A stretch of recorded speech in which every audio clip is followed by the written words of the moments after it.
మీ అభిరుచికి తగ్గ సరికొత్త డిజైన్స్ తో వస్తుంది SKT గోల్డెన్ డైమండ్స్. మార్చి 29న హీరోయిన్ శ్రియా సరన్ చేతుల మీదుగా గొప్ప ప్రారంభం.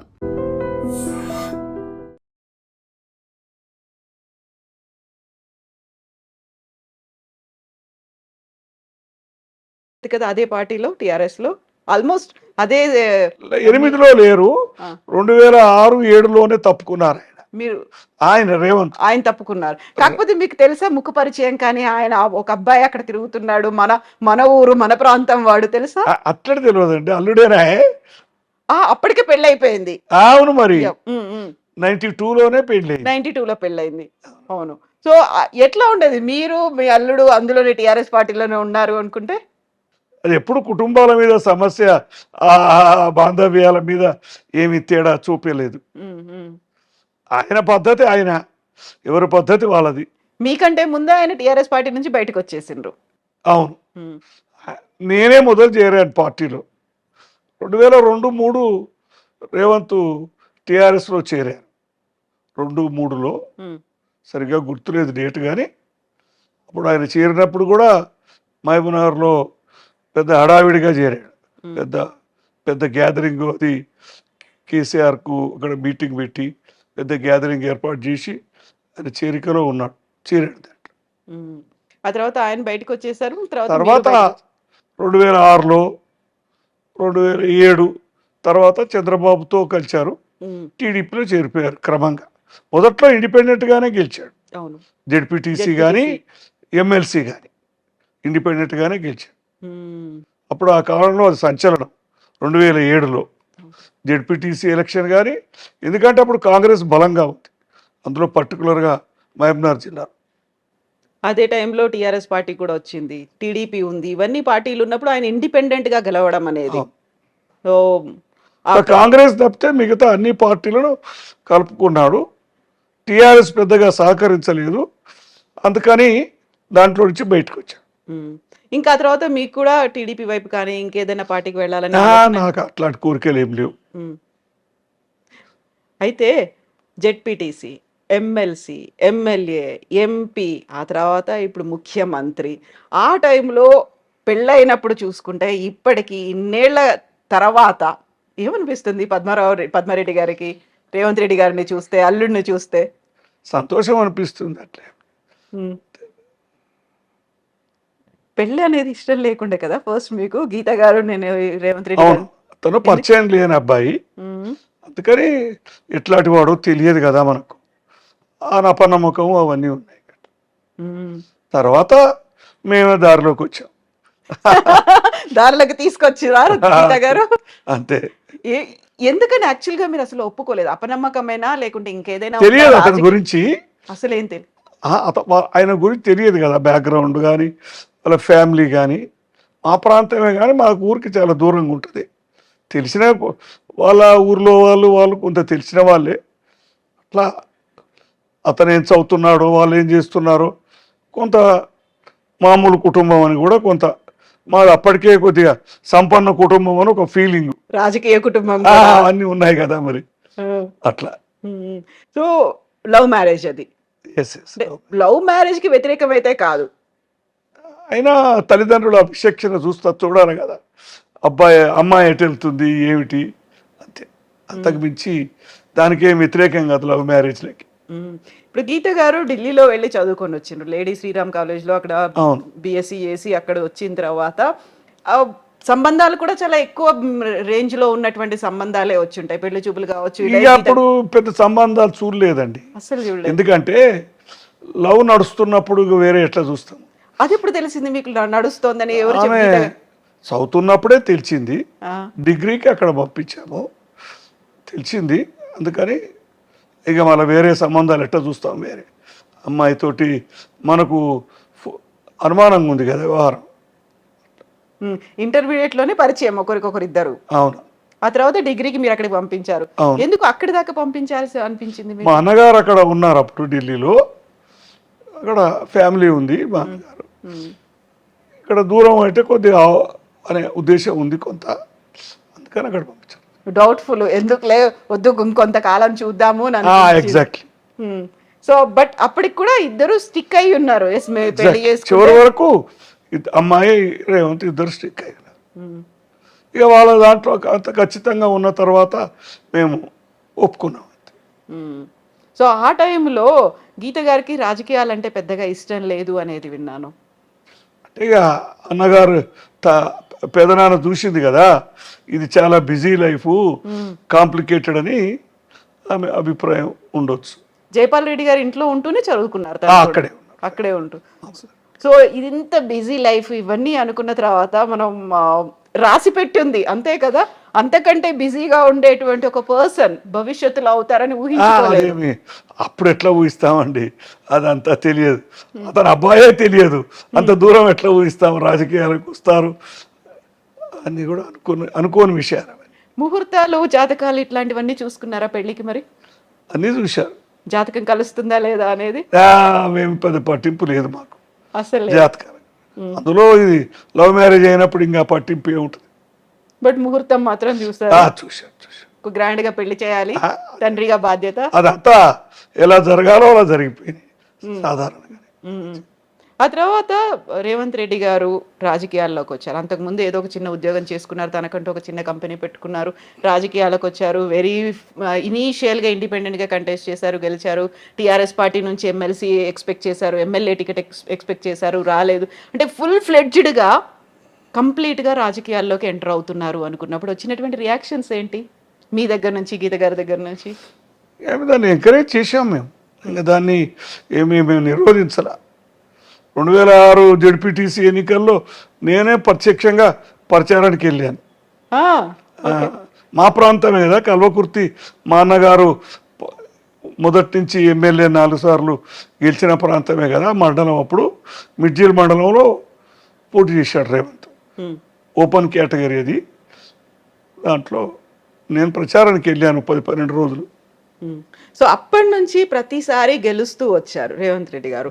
వెరీ రీసెంట్గా కొడంగల్లో మాత్రమే అక్కడ ఎమ్మెల్యేగా ఓడిపోయి అక్కడి నుంచి వచ్చి ఇక్కడ ఎంపీగా గెలిచారు కదా, అదొక్కటే ఓటమి. మీరు ప్రతి క్యాంపెయినింగ్కి వెళ్ళే వాళ్ళ ప్రతిసారి కంటెస్ట్ చేసినప్పుడు? మిగతాది చూసేది, కానీ 2007లో అయితే మనదేం పాత్ర లేదు, ఎమ్మెల్సీ కదా అది, పబ్లిక్ ఎలక్షన్ కాదు కదా. 9లో 14లో 18లో అన్నిట్లో పాల్గొన్నాం పబ్లిక్ ఎలక్షన్స్. అంటే మనం స్పీచ్లు ఇట్లీ అట్లా కాదు. 2006లో మాత్రం ఉపన్యాసాలు, ప్రచారంగా సొంతం వెళ్ళడం అవన్నీ. సో ఆ ఉపన్యాసాలు, ఆ ప్రచారాలు, ఎలక్షన్స్ అవన్నీ చూస్తున్నాము. నాకు కొడంగల్లో మొదటి నుంచి అనుభవం ఉంది. 1984-89లో మా అన్నగారు మహబూబ్నగర్ అసెంబ్లీ పార్లమెంట్ నిలబడ్డప్పుడు అక్కడ నేను ఇన్ఛార్జిగా ఉన్నాను మా అన్నగారికి నియోజకవర్గానికి. అది అనుకోకుండా మళ్ళీ అక్కడే రేవంత్ పోటీ చేశాడు. అంటే పూర్వ పరిచయాలు ఉన్నాయి 84 నుంచి.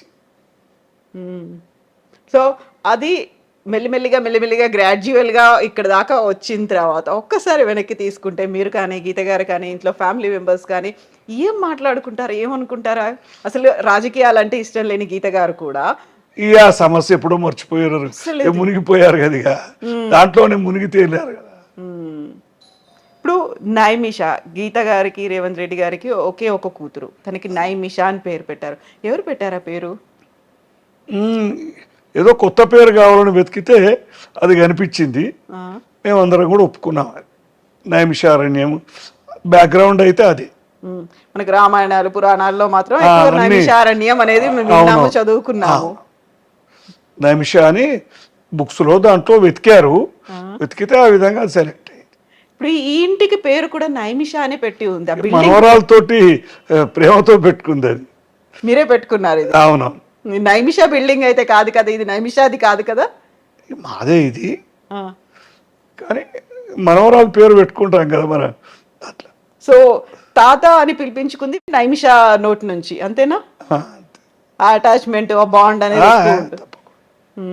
అయితే ఇప్పుడు ఒకే ఒక కూతురు అంటే మీకు ఒకే ఒక మనవరాలు, రేవంత్ రెడ్డి గారికి ఒకే ఒక కూతురు అనుకున్నప్పుడు మళ్ళీ ఫర్దర్ గా ఎందుకు కంటిన్యూ చేయలేదు? ఒక మనవాడు ఉండాలి. మేము అడిగాం కానీ అది వాళ్ళ ఇష్టం కదా, మనం బలవంతం పెట్టలేము, వాళ్ళ తీర్మానం అది.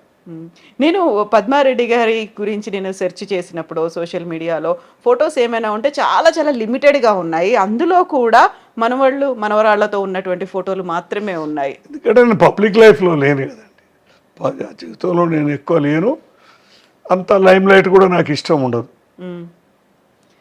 రేవంత్ రెడ్డి గారితో ఫోటో లేదు ఎందుకు మరి మీది? ఆయనతో ప్రత్యేకంగా దిగలేదు, కుటుంబంతో దిగాను. ఆ, కుటుంబంతో, కూతురు, మనవరాలు, మా మిస్సెస్తో ఇట్లా ఫోటోలు చాలా ఉన్నాయి.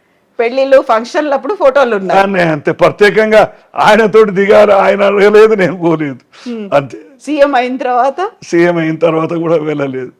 కంగ్రాచులేట్ చేయడానికి అది వెళ్ళానులేండి, మీరే వెళ్ళారా, ఆయన వచ్చారా? నేనే వెళ్ళా. అంటే కౌంటింగ్ నాడు అక్కడే ఉన్నాం. కౌంటింగ్ స్టార్ట్ అయితే అప్పుడు మొన్న 23లో అక్కడే ఉన్నాం, ఇంట్లోనే ఉన్నాం. ఎర్లీగా వెళ్ళి అక్కడే ఉన్నాం. సో అప్పుడు కాంగ్రెస్ పార్టీలో చేరారు ఆయన. యాక్చువల్గా టీఆర్ఎస్ నుంచి టీడీపీకి వెళ్ళారు, టీడీపీ నుంచి కాంగ్రెస్కి వచ్చారు, టీపీసీసీ చీఫ్ అయ్యారు. అందరికంటే ఎక్కువగా ఉన్నటువంటి గ్రూప్ రాజకీయాలు వీటన్నిటికంటే కూడా ప్రయారిటీ రేవంత్ రెడ్డి గారికి ఇచ్చారు. ఆయన టీపీసీసీ చీఫ్ చేశారు. ఒక బరువు బాధ్యతలు అప్పుడే ఎత్తుకున్నారు కదా.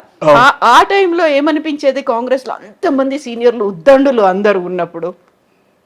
ఇది కష్టమైన ప్రయాణం అనిపిస్తుంటుంది కదా, కష్టమైన పెట్టుకున్నారనేది ఉన్నది. కానీ ఆయనలో ఆ పోరాట స్ఫూర్తి, ఆ చైతన్యము, ఆ డైనమిజము అంతా ఉండింది. చివరికి అందరినీ కలుపుకొని పోయి చేసిన తీరు బాగుంది. ఆ తర్వాత టీపీసీసీ చీఫ్ కాస్త సీఎం క్యాండిడేట్, అది కూడా అనౌన్స్ చేయడానికి కొంచెం టైం తీసుకున్నారు. ఆల్మోస్ట్ ఒక 4-5 రోజులు పట్టింది అనౌన్స్ చేయడానికి. వెరీ ఫస్ట్ టైం ఆయన 2 రోజులు తీసుకున్నారు నాకు తెలిసి. అంటే కాంగ్రెస్లో సహజమే కదండి, ఇదేమి ఒక్కరి పార్టీ కాదు కదా. సీఎం గా అనౌన్స్ చేశారు. ఫస్ట్ వార్త ఎవరు చెప్పారు మీకు? టీవీలోనే టీవీలోనే వస్తుంది కదా. వీళ్ళు తీర్మానం పంపారన్నారు, లెజిస్లేచర్ పార్టీ అభిప్రాయం తీసుకొని పంపారన్నారు. 2వ నాడో ఏమో దాని కన్ఫర్మేషన్ వచ్చింది. అలా డైరెక్ట్గా మళ్ళా మీటింగ్ కూడా పెట్టకుండా ప్రకటించేశారు కదా. నార్మల్గా ఏమవుద్దంటే వాళ్ళ ఒపీనియన్ తీసుకొని మళ్ళీ మీటింగ్ పెట్టి చేస్తాం. కానీ అలా లేకుండా డైరెక్ట్గా Revanth Reddy appointed legislature party leader అని అనౌన్స్ చేసేసారు. తెలంగాణ రాకుండా కొంచెం జాప్యం చేస్తుంది, ఆలస్యం చేస్తుంది, ఆలోచిస్తుంది అనుకున్నటువంటి కాంగ్రెస్ పార్టీలోనే చేరారు రేవంత్ రెడ్డి గారు. టీపీసీసీ చీఫ్ అయ్యారు. ఆ తర్వాత ముఖ్యమంత్రి కూడా కాంగ్రెస్ పార్టీ నుంచే అయ్యారు కదా. ఒక్కోసారి విధి విచిత్రమైంది, ఇలాంటి చాలా విచిత్రమైంది విధి. రాజకీయాలు అలా ఉంటాయండి, ఎక్కడ ఎప్పుడు ఏం జరుగుతుందో చెప్పలేము. రాజకీయాల్లో అన్ని సాధ్యమే అంటారు కదా, అసాధ్యం ఏమీ కాదు. చాలా విచిత్రమైన పరిణామాలు. టీడీపీ నుంచి కాంగ్రెస్ రావడం, టీడీపీ అంటేనే పక్క కాంగ్రెస్ వ్యతిరేక పార్టీ కదా, పరస్పర విరుద్ధ సిద్ధాంతాలు అన్నీ ఉంటాయి. అక్కడ నుంచి ఇక్కడికి రావడం, వచ్చిన తర్వాత ఇక్కడ నెగ్గుకు రావడం, ఇటు ప్రజల్లో కాదు అక్కడ ఉన్నటువంటి లీడర్లని, అధిష్టానం అందరూ. రేవంత్ తన చాయిస్ను సరైన టైంలో కాంగ్రెస్లోకి మారిపోవడం. ఏం నచ్చుతుంది రేవంత్ గారిలో మీకు? డైనమిజం, చేయాలనే కోరిక, ఏదన్నా పట్టుదల. మొండి పట్టుదల అంటారా, ఏమంటారు మీ దాన్ని? మొండి అనొచ్చు, కొంత పట్టు విడుపు కూడా ఉంది లేండి. లేకపోతే కాంగ్రెస్లో ఆ పదవి సాధ్యం కాదు. ఇప్పుడు చుట్టూ అట్మాస్ఫియర్ అయితే విపరీతంగా ప్రజలు ఉంటారు, ఎదురు చూస్తూ ఉంటారు. వీళ్ళ దగ్గరికి వెళ్ళి కలిస్తే మనకి ఏదో పని అవుతుందేమో అనేది ఉంటుంది కదండి. ప్రజల్లో సహజంగా నాయకుడు అన్నప్పుడు పనులు అవుతాయని, ముఖ్యమైన పదవిలో ఉన్న వాళ్ళకి వస్తారు. సో ఇప్పుడు రాజకీయాల్లో ఉన్నారు అంటే బోల్డ్ అన్ని ఆటుపోట్లు ఉంటాయి. నేను ఎప్పుడు దాని పెద్ద ఆడంబరంగా తీసుకోలేదు. నాకేం పెద్ద ఉన్నట్టే ఉన్నా లేనట్టే ఉన్నా, అంత దాని అంత పొంగిపోలేదు, కుంగిపోలేదు. ఎందుకంటే చిన్నప్పటి నుంచి అలవాటు అయిపోయింది, అప్స్ అండ్ డౌన్స్. రాజకీయాలు అన్నీ చూస్తున్నాం కదండి, 60 సంవత్సరాల నుంచి చూస్తున్నా నేను. 15-16 సంవత్సరాల చేత మనకు జ్ఞాపకం ఉంటుంది కదా రాజకీయాలు. బోల్డ్ అని లోసు హైసు అప్స్ అన్ని అందరిది, రేవంత్ది, జయపాలరెడ్డిదే కాకుండా అందరి రాజకీయాలు, ఉత్థాన పతనాలు. ఇలాంటి టైంలోనే చాలా వరకు మేము వాళ్ళకి వెళ్ళి మాట్లాడితే మా పనులు అవుతాయేమో అనుకున్నట్టుగానే ఆరోపణలు అనేవి ఉంటాయి, విమర్శలు ఉంటాయి. వీటన్నిటిని తట్టుకొని అవన్నీ లేకపోతే రాజకీయాలు కావు. ఇక సహజంగా విమర్శలు, ప్రతి విమర్శలు, తిట్టుకోవడాలు ఎక్కువైపోయింది ఇప్పుడు. హ్మ్. ఏమనిపిస్తుంది ఆ తిట్టుకోవడాలు ఇవన్నీ? అవన్నీ నాకు నచ్చే విషయాలు కావు, సరిగా చెప్పాలంటే అసలు నచ్చదు. నచ్చదు. ఎందుకంటే మా అన్నగారి చూస్తూ వచ్చాం కదా, చిన్నప్పటి నుంచి కూడా ఆ ప్రభావం అంతా ఉంటుంది. సో ఇప్పుడు విమర్శలు, ఆరోపణలతో పాటుగా ఆ, రేవంత్ రెడ్డి గారి మీద గతంలో వచ్చినటువంటి ఒక కేసు, ఓటుకు నోటు కేసు అనేది, దాన్ని ఎట్లా చూస్తారు మీరు? ఇవన్నీ కూడా రాజకీయాలు, కుట్రలో భాగమే. జైలుకి వెళ్ళొచ్చారు, ఆ టైంలో జైల్లో ఉన్నప్పుడు ఉన్నటువంటి పరిస్థితి చాలా బాధపడవలసిన విషయం కదా. అడ్వర్స్ పబ్లిసిటీ, ఒకదానికి 1000 కల్పించి చెప్పడం. కుటుంబంలో అప్పుడు బాధగా ఉంటుంది. కూతురు కానీ, మనవరాలు కానీ, భార్య కానీ, వీళ్ళందరితో ఇక మనం షేర్ చేసుకోవాలి. అదే టైంలో నైమిషా పెళ్లి కూడా అదొక విచిత్రమైన జరగడం. అప్పటికే పెళ్లి కుదరడము, ఆ 15 రోజుల ఎంగేజ్మెంట్ ముందే ఈ కేసు జరగడం. ఆ తర్వాత మీ మీద కూడా అలాంటి ఆరోపణలు. ఇప్పుడు రేవంత్ రెడ్డి గారికి మీరు బినామీలాగా ఉన్నారు అనే ఒక మాట కూడా వచ్చింది కదా, మీ మీద కేసులు పెట్టాలి అనే దాకా కూడా వెళ్ళింది కదా. కేసులేం పెట్టలేదు. ఇన్కమ్ ట్యాక్స్ రైడు ఆయన కేంద్రంగా నా మీద కూడా వచ్చారు, నా దగ్గరికి కూడా వచ్చారు. అన్ని రికార్డ్స్ చేశారు. రైడ్ జరిగింది, అన్ని రికార్డ్స్ అన్ని సెర్చ్ చేశారు. కొన్ని నోటీసులో వచ్చారు, ఇంకా అవి అపీల్స్లో ఉన్నాయి, తేలలేదు, క్లోజ్ అవ్వలేదా ఇంకా? లేదు. కొన్ని ఉన్నాయి, కొన్ని తేలిపోయాయి, కొన్ని నడుస్తున్నాయి ఇంకా. సో దీంతో పాటుగా ఎన్ని అవమానాలు ఇవన్నీ పడాల్సి ఉంటుందో, బ్లాక్మెయిల్ చేస్తారు, బెదిరింపులకు గురి చేస్తారు, ఇలాంటివన్నీ కూడా ఉంటాయి కదా. అవన్నీ మనకేం పెద్ద ఎఫెక్ట్ చేయలేదు, అవేం చేయలేదు. ఇప్పుడు ఒక మన ఇంట్లో ఎవరైనా ఒక పవర్ఫుల్ పొజిషన్లో ఉన్నారు అంటే, ఆ పవర్ని మనం మిస్యూజ్ చేస్తున్నాం అనే దాంతో పాటుగా ఈ పని కొంచెం చేసి పెట్టండి, రికమెండ్ చేయండి అంటూ వచ్చే వాళ్ళు ఉంటారు. అవును, ఉంటుంది, సహజం కదా. ఇప్పుడు ఒక ముఖ్యమంత్రి దగ్గర కాదు, మంత్రి దగ్గర కాదు, చిన్న ఎమ్మెల్యే దగ్గర పని వాళ్ళకు కూడా ఎంతో రెస్పెక్ట్ ఇచ్చి లొంగి ఉండే సమాజం ఇది. వాళ్ళ దగ్గర పనులు అవుతాయని. కాబట్టి సహజంగా ముఖ్యమంత్రి, ఎంపీ ఏది ఉన్నా కానీ మొదటి నుంచి ఆ పని ఈ పని చేసి పెట్టండి అని వస్తూనే ఉన్నారు. అది మాకు మా అన్నకాలం నుంచి అలవాటైంది. కొద్దిగా మా అన్నకాలం ఉన్నప్పుడు అంత ప్రెషర్ నా మీద ఉండేది కాదు. ఆయన నేను వేరు కాదు కాబట్టి, నాకు తెలిసిన వాళ్ళు, ఆయనకు తెలిసిన వాళ్ళు అందరూ ఒకటే కాబట్టి. ఇప్పుడు అల్లుడనే వరకు కొద్దిగా తేడా ఉంటుంది. ఆయనకు తెలిసిన వాళ్ళంతా నాకు తెలియదు, నాకు తెలిసిన వాళ్ళంతా వాళ్ళకి తెలియదు. ఊరి వాళ్ళు, నియోజకవర్గం వాళ్ళు వస్తుంటారు. ట్రాన్స్ఫర్లని, ముఖ్యంగా ఉద్యోగాలని, పోస్టింగులు, ఇవి ఉంటాయి, ఇబ్బందులు ఎక్కువ. ముఖ్యంగా ఈ పైరవీలు చేయించుకోవాలి, మీరు కొంచెం రికమెండ్ చేయండి పద్మారెడ్డి గారు అంటే ఏం చెప్తారు మీరు? ఇబ్బంది ఉంటుంది, కొన్ని తప్పవు, కొన్ని చేస్తుంటాం. నిజంగా ప్రస్తుతం ఉన్నటువంటి సమాజం దేనికి ప్రయారిటీ ఇస్తుంది? ఆర్థిక సంబంధాల చుట్టూ మాత్రమే తిరుగుతోంది. మళ్ళీ ఎన్నికలంగానే చాలా విరక్తి కలుగుతాను.